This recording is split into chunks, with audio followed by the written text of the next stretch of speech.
Guys, I am Vivek Shankar.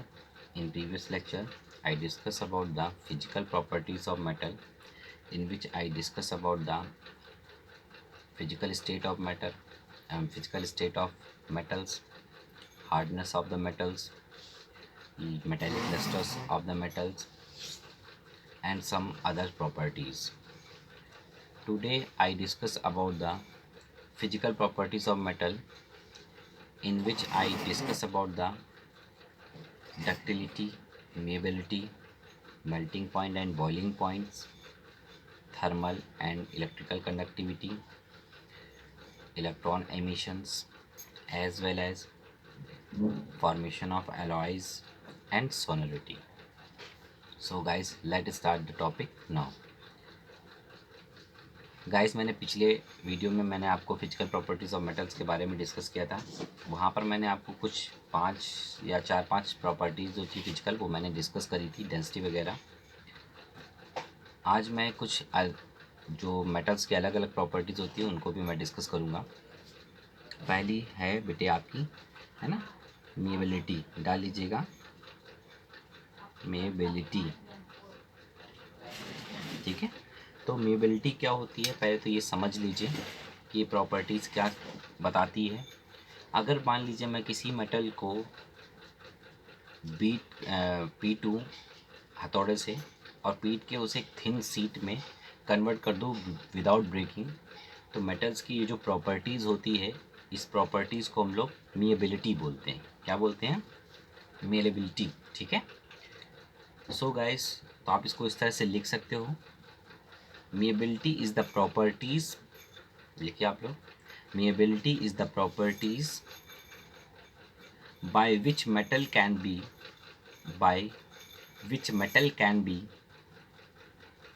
beaten,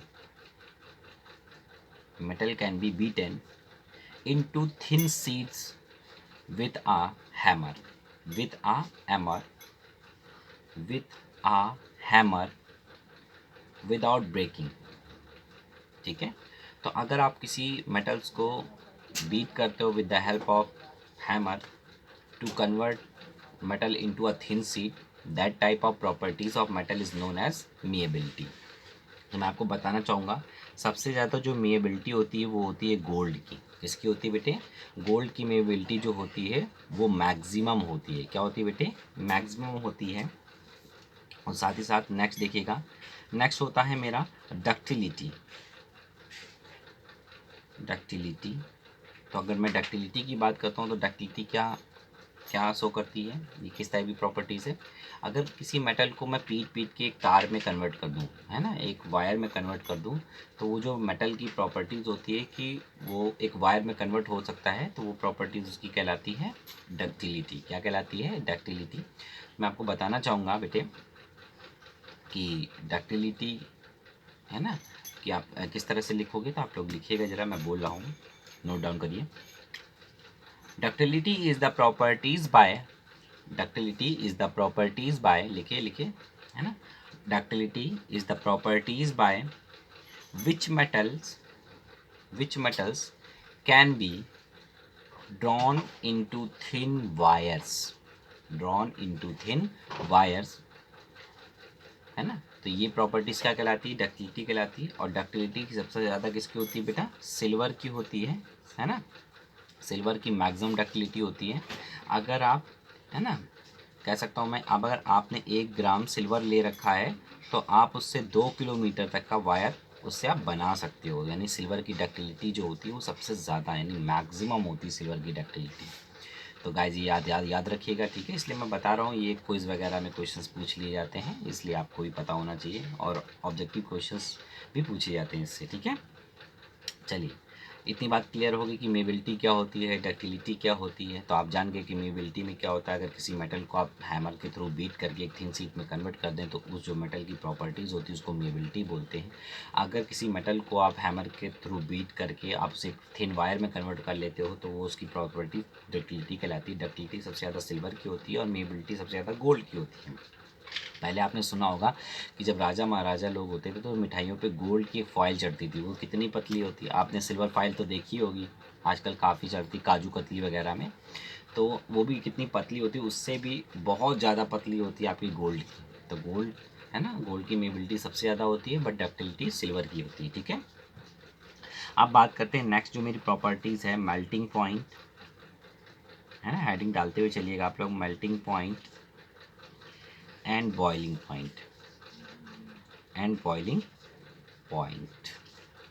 तो अगर melting and boiling point की बात करूं तो आप लोग जानते हो कि मेटल्स जो होते हैं इनके बीच में फोर्स ऑफ अट्रैक्शन बहुत मैक्सिमम होता है और स्ट्रॉन्ग फोर्सेस प्रेजेंट होते हैं, इसलिए इनके मेल्टिंग एंड बॉइलिंग पॉइंट है ना हाई होते हैं। इनके मेल्टिंग एंड बॉइलिंग पॉइंट क्या होते हैं बेटे, हाई होते हैं। पहले आप मेरी बात को समझा करिए, जब मैं बोलूँ लिखो तब लिखा करिए। ठीक है, तो melting point and boiling point की अगर मैं बात करूँ तो आप लोग इससे बहुत अच्छी तरह वाकिफ हो। मेल्टिंग पॉइंट क्या होता है, at that temperature in which the solid converted into liquid at atmosphere pressure is called melting point, and boiling point क्या होता है, in which a liquid है ना, at that temperature liquid is converted into vapor at constant pressure और atmospheric pressure. तो boil melting point की definition क्या होती है, बॉइलिंग पॉइंट की डेफिनेशन क्या होती है, मैंने अभी आपको बताया। बट जस्ट आप सोचिए कि मेटल्स जो होते हैं वो हार्ड होते हैं, और हार्ड किस वजह से होते हैं, क्योंकि उनके बीच में जो इंटरमालिकुलर जो फोर्सेस होते हैं वो स्ट्रांग होते हैं, है ना। इंटरमालिकुलर फोर्सेस स्ट्रांग होते हैं, मेटेलिक फोर्सेस होते हैं, वहाँ पर मेटेलिक बॉन्ड्स प्रेजेंट होते हैं, जिसकी वजह से उनकी melting and boiling point high level के होते हैं। ठीक है, बहुत ज़्यादा होते हैं। बट मैं आपको बता दूँ कि मेल्टिंग पॉइंट है ना, जनरली आप मेल्टिंग एंड बॉइलिंग पॉइंट की बात करते हो तो मेल्टिंग एंड बॉइलिंग पॉइंट जो होते हैं मेटल्स के ज़्यादा होते हैं, एक्सेप्ट मरकरी और अल्कलाई मेटल्स को छोड़कर। जितने भी आपके अल्कलाई मेटल्स हैं और साथ ही साथ आपके मरकरी है, इनके जो मेल्टिंग एंड बॉइलिंग पॉइंट होते हैं वो कम होते हैं, है ना, या लो होते हैं। तो आप इस तरह से इसको लिखिएगा, metals have high melting and boiling points, metals have high melting and boiling points. देखिए, metals have high melting and boiling points except mercury and alkali metals, except mercury and alkali metals which have which have comparatively which have comparatively lower melting points and boiling points। उनके melting and boiling points क्या होंगे बेटे, कम होते हैं। अच्छा चलिए मैं आपको ये बता देता हूँ कि मेल्टिंग पॉइंट जो होता है सबसे ज़्यादा किसका होता है और सबसे कम किसका होता है। सबसे ज़्यादा होता है बेटा टंगस्टन का, है ना। टंगस्टन का मेल्टिंग पॉइंट जो होता है, अगर मैं मेल्टिंग पॉइंट की बात करूं तो ये लगभग होता है 3643 केल्विन। सबसे ज़्यादा टंगस्टन का होता है मैक्सिमम। ठीक है, और सब उससे कम होता है आपका, सबसे कम होता है मरकरी का। किसका होता है बेटा, मरकरी।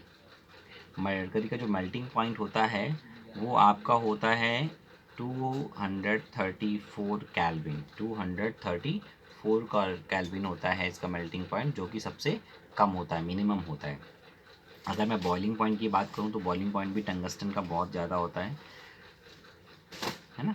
टंगस्टन का अगर मैं बॉइलिंग पॉइंट की बात करूं तो टंगस्टन का जो बॉइलिंग पॉइंट होता है वो होता है 5773 केल्विन, है ना। ये सबसे ज़्यादा मैक्सिमम होता है, और कम मरकरी का ही होता है बॉइलिंग पॉइंट। सबसे कम किसका होगा, मरकरी का। मरकरी का जो बॉइलिंग पॉइंट होता है ना, वो होता है आपका 630 केल्विन, जो कि क्या है बेटा, सबसे कम है, मिनिमम है। ठीक है, तो ये आपको याद रखना है कि टंगस्टन का बॉइलिंग पॉइंट और मेल्टिंग पॉइंट ज़्यादा होता है, सबसे ज़्यादा होता है, और मरकरी का सबसे कम होता है। तो गाइस ये बात क्लियर होगी कि मेल्टिंग पॉइंट बॉइलिंग पॉइंट होते हैं क्या। पहले मैंने आपको ये बताया, साथ ही साथ मैंने आपको बताया कि उनके बीच में फोर्स ऑफ प्रोटेक्शन मैक्सिमम होते हैं, इस वजह से उनके मेल्टिंग और बॉइलिंग पॉइंट ज़्यादा होते हैं। बट मरकरी का बॉइलिंग पॉइंट और मेल्टिंग पॉइंट सबसे कम होते हैं और टंगस्टन के सबसे ज़्यादा होते हैं। यहाँ तक आपको कोई डाउट तो नहीं बेटे। चलिए आगे बढ़ते हैं। नेक्स्ट मेरी जो प्रॉपर्टीज़ है वो है मेरी थर्मल एंड इलेक्ट्रिकल कंडक्टिविटी। ठीक है, अगर मैं थर्मल और इलेक्ट्रिक कंडक्टिविटी की बात करूं तो आप लोग अच्छी तरह जानते हो कि मेटल्स के पास फ्री इलेक्ट्रॉन्स प्रेजेंट होते हैं, जिस वजह से वो हीट एंड इलेक्ट्रिसिटी के बहुत अच्छे कंडक्टर होते हैं। ठीक है, तो आप इसको इस तरह से लिखिएगा, metals are good conductors of heat and electricity. देखिए, metals are good conductors of heat and electricity, metals are good conductor of heat and electricity है ना। साथ ही साथ ये भी नोट डाल के लिख लीजिएगा, silver is the best conductor of heat and electricity. मतलब जो सिल्वर होता है ना, सिल्वर का साइन क्या होता है, Ag, है ना। इसका जो कह सकते हैं थर्मल और इलेक्ट्रिक कंडक्टिविटी होती है वो मैक्सिमम होती है, ठीक है। ये बात क्लियर हो गई बेटे आपको, यहाँ तक कोई डाउट तो नहीं है। आप ये भी बोल सकते हो जो मरकरी है और जो लेड है वो कंपैरेटिवली पुअर कंडक्टर होते हैं हीट के, है ना। बट जो मरकरी होता है, mercury being poorest conductor of heat, मतलब सबसे जो पुअरेस्ट कंडक्टर होता है वो आपका मरकरी होता है हीट का, ठीक है। हीट का पुअरेस्ट कंडक्टर, यहाँ पुअरेस्ट लिख सकते हो, कंडक्टर है ऑफ हीट, ठीक है। हीट का पुअरेस्ट कंडक्टर होता है। तो ये बात आपको क्लियर हो गई, यहाँ तक कोई डाउट तो नहीं बेटे। अब हम लोग बात करते हैं सोनोरिटी की। किसकी बात करते हैं, सोनोरिटी की। तो यहाँ मेरे पास जगह नहीं, मैं यहाँ पर हेडिंग डाल दूंगा, आप लोग लिख तो रहे ही हो तो ज़्यादा अच्छा रहेगा कि आप लोग लिख लें, क्योंकि मैं नेक्स्ट वीडियो में अपनी केमिकल प्रॉपर्टीज़ ऑफ मेटल के बारे में डिस्कस करना चाहता हूँ, और ठीक है सब, इसीलिए मैं आज चाहूँगा कि मैं फिजिकल प्रॉपर्टीज़ ख़त्म कर लूँ। अब बात करते हैं सोनोरिटी की, ठीक है। सोनोरिटी का मतलब होता है कि अगर किसी मेटल को आप बीटन करो किसी ऑब्जेक्ट से तो वो साउंड प्रोड्यूस करता है। तो ये किसी मेटल की जो प्रॉपर्टीज़ होती है उसको हम लोग सोनोरिटी बोलते हैं। क्या बोलते हैं, सोनोरिटी। तो सोनोरिटी में आप लिखिएगा, metals are sonorous, metals are sonorous, they produce sharp, they produce sharp ringing sound, they produce sharp ringing sound when hit by an object, when hit by an object। तो guys आपको sonority पता चल गई। मैंने malleability, ductility, melting point, boiling point, thermal electric conductivity, साथ में sonority, इन properties को आज डिस्कस किया है। एक और प्रॉपर्टीज़ आप देखिएगा, बहुत इंपॉर्टेंट प्रॉपर्टीज़ हैं जिसको हम लोग बोलते हैं formation of alloys, formation of alloy, ठीक है। फॉर्मेशन ऑफ एलॉय, तो आप जानते हैं जो मेटल्स होते हैं जनरली एलॉय फॉर्म करते हैं, ठीक है। ये क्या करते हैं, जब एक मेटल्स दूसरे मेटल को, है ना, मेल्ट करके एक दूसरे में मिक्स कर देते हैं तो उससे एलॉय बन जाते हैं। क्या बन जाते हैं, एलॉय। बेटे आपको एलॉय के बारे में अपने आप से पढ़ने, अपनी बुक खोलिएगा उसमें एलॉय आराम से पढ़िएगा, बट मैं आपको यहाँ पर बता दे रहा हूँ।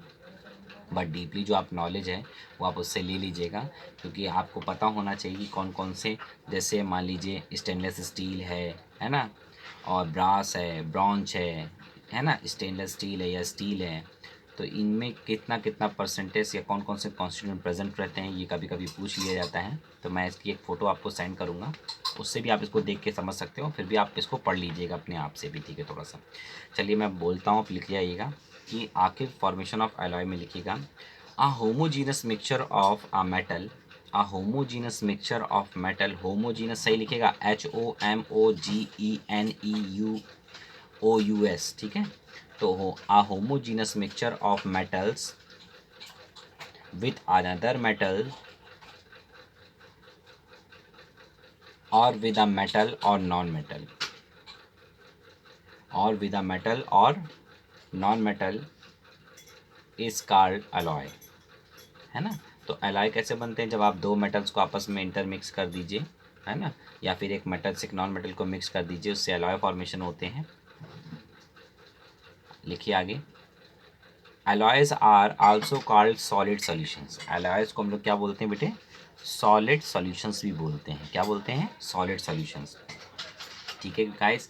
तो कौन कौन सा अलॉय, जैसे मैंने अभी नाम लिया था, है ना, अलॉयज़ के नाम लिए थे कि ब्रास हो गया, ब्रॉन्ज हो गया, स्टील हो गया, स्टेनलेस स्टील हो गया। जैसे अगर मैं ब्रास की बात करूं, है ना, तो चलिए मैं यहाँ पर लिख भी देता हूँ कि अगर मैं ब्रास की बात करता हूँ तो इसमें आपको कॉपर और जिंक मिलेगा, इससे मिलकर बनता है। अगर आपको मैं ब्रॉन्ज की बात करूँ, है ना, ब्रॉन्ज जो होता है वो आपको कॉपर, टिन और जिंक से मिलकर बनता है, कॉपर, टिन और जिंक से मिलकर बनता है। इनके अलग अलग परसेंटेज रहते हैं, अलग अलग इनकी प्रॉपर्टीज़ रहती हैं, इनके यूजेस भी रहते हैं, ये आपको खुद ही देख के पढ़ने हैं। अगर मैं स्टील की बात करूं, ठीक है, स्टील की बात करूं तो इसमें आयरन और कार्बन रहता है। क्या रहता है बेटा, आयरन और कार्बन, है ना, ये आयरन और कार्बन से मिलकर बनता है स्टील। और स्टेनलेस स्टील में क्या होता है, आपका आयरन, क्रोमियम और निकल रहता है। अगर आप स्टेनलेस स्टील की बात करोगे तो वहाँ पर आपका आयरन रहेगा, आयरन के साथ क्रोमियम रहेगा, और क्रोमियम के साथ आपका निकल भी रहता है। तो इससे बनता है आपका स्टेनलेस स्टील। क्या बनता है, स्टेनलेस स्टील। तो गाइज ये बातें आपको क्लियर हो रही है, यहाँ पर कोई डाउट तो नहीं है। अब एक लास्ट प्रॉपर्टीज़ बचती है ना, वो मैं सबसे नीचे यहाँ लिख रहा हूँ, तो मैं इसलिए इसको क्या करूँगा, फोल्ड कर दूँगा, क्योंकि मैं इसी पेपर में सारी चीज़ें को मैं समझाना चाहता हूँ। ख़त्म हो जाएगा इसी में तो ज़्यादा ठीक रहेगा। नेक्स्ट होता है इलेक्ट्रॉन इमिशन। ठीक है, अगर हम लोग इलेक्ट्रॉन इमिशन की बात करें तो आप लोग को जैसा मैंने बताया कि मेटल्स की सरफेस पे इलेक्ट्रॉन प्रेजेंट रहते हैं। मेटल की सरफेस पे क्या रहते हैं, इलेक्ट्रॉन प्रेजेंट रहते हैं। अगर आप उस पर है ना, आप उसको एनर्जी देते हो तो इलेक्ट्रॉन वहाँ से इजेक्ट होके फ्लो करने लगते हैं, और जिससे आप कह सकते हो लाइट एनर्जी को इलेक्ट्रिक एनर्जी में कन्वर्ट कर रख सकते हो। जैसे आप लोग सोलर पैनल वगैरह को आपने देखे होंगे, वो इसी पे वर्क करते हैं। इस प्रोसेस को हम लोग फोटो इलेक्ट्रिक इफेक्ट बोलते हैं। क्या बोलते हैं, फोटो इलेक्ट्रिक इफेक्ट। लिखिएगा बेटा इसको, फोटो इलेक्ट्रिक इफेक्ट।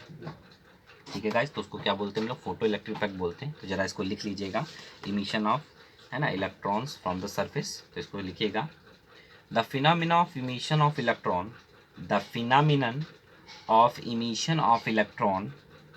लिखिए बेटे लिखिए, the phenomenon of emission of electron from the surface of the metal, from the surface of the metal, from the surface of the metal